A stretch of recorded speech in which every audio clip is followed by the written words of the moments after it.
నమ్మటమే కాదు అక్కడ ఏం మాట్లాడాలి ఎలా మాట్లాడాలి అనేది కూడా ప్రతి సెషన్స్ ముందు నేర్పిస్తూ మనకి ఇంత మెజారిటీ వచ్చినందుకు మనం ఎంత బాధ్యతతో పనిచేయాలని మాత్రం ప్రతిసారి చెప్తూనే ఉంటారు.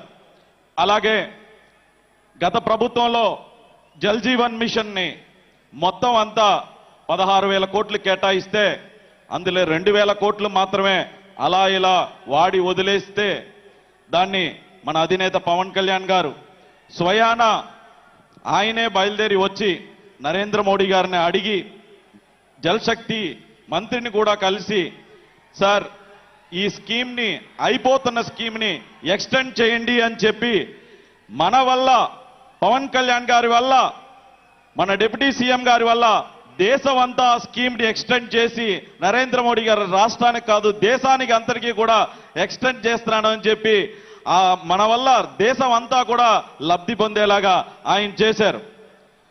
నేను కూడా మీకులాగే మన సార్ స్పీచ్ కోసమే వెయిట్ చేస్తున్నాను. సో దానికోసం ఎక్కువసేపు మాట్లాడకుండా ఇప్పటం స్టేజ్ మీద మన అధినేతను చూశాను. ఒక వేటకెళ్తున్న సింహంలా కనిపించారు.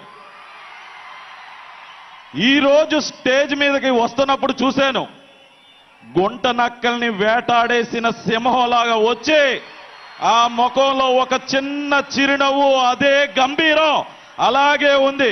మీరు ఒక్కసారి క్లోజప్ లో కనుక చూస్తే అది క్లియర్ కట్ గా ఒక సింహం గుంట నక్కల్ని వేటాడేసి వచ్చిన, రాష్ట్రాన్ని ఇబ్బంది పెడుతున్న గుంట నక్కల్ని వేటాడేసి వచ్చిన ఒక సింహంలాగా ఉంటారు.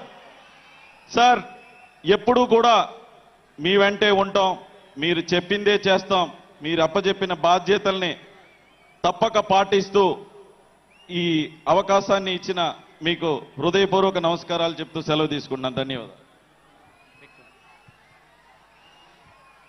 గౌరవ మంత్రివర్యులు, రాష్ట్ర పర్యాటక సినిమాటోగ్రఫీ శాఖ మాత్యులు శ్రీ కందుల దుర్గేష్ గారిని ప్రసంగించారు.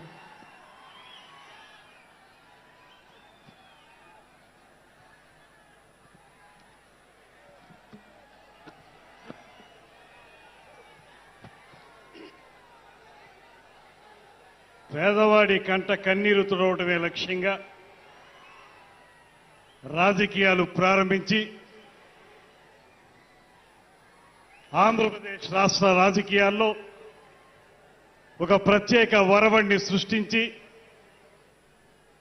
రాజకీయాలనేవి నాయకుల అధికారం కోసం కాదు, సామాన్య ప్రజానీకాన్ని అందలం మీద కూర్చోపెట్టాలనేటువంటి ఆలోచనకి స్ఫూర్తినిచ్చి రమారమి 11 సంవత్సరాల పాటు అవిశ్రాంతంగా రాజకీయ పోరాటం చేసి ఈ రాష్ట్రంలో ఒక కూటమి ప్రభుత్వం ఏర్పడడానికి, కూటమికి రూపకల్పన జరగడానికి కీలకమైన వ్యక్తిగా కేవలం యావత్ ఆంధ్రదేశంలో మాత్రమే కాదు ప్రపంచ రాజకీయ చరిత్రలోనే తనకంటూ ఒక ప్రత్యేకమైనటువంటి ముద్ర ఏర్పరచుకున్నటువంటి పెద్దలు, మనందరి నాయకులు, జనసేన పార్టీ అధ్యక్షులు, ఇవాళ ఈ రాష్ట్ర ఉప ముఖ్యమంత్రి, రాజకీయాలకి కొత్త నిర్వచనం చెప్పినటువంటి